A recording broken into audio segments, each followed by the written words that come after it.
Today, we're making spicy Nigerian jollof rice with delicious crispy fried turkey. Let me show you how to make it step by step.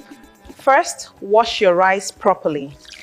We want to remove excess starch so our jollof rice comes out beautifully. Let's season our protein really well. We want it flavorful before we fry it.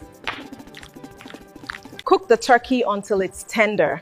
And don't throw away the stock. We'll use that flavorful stock for our jollof rice.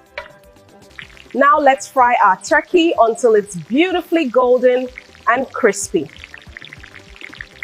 Now let's prepare our pepper base. I'm adding Scotch bonnet because I want this jollof nice and spicy. First, fry your tomato paste in the oil. This gives our jollof a deeper, richer flavor. Now add your blended pepper mixture. Let it fry properly until the raw tomato and pepper smell disappears and the sauce becomes rich. Now season your sauce to taste.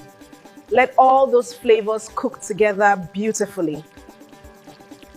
This is the turkey stock we saved earlier. Adding it here gives the jollof an amazing depth of flavor. Now add your washed rice and gently mix it into the sauce until every grain is beautifully coated. Cover it and let it cook gently until the rice is perfectly tender. Don't rush it. Low and slow gives you beautifully cooked jollof. Our jollof is ready. Now let's plate it beautifully.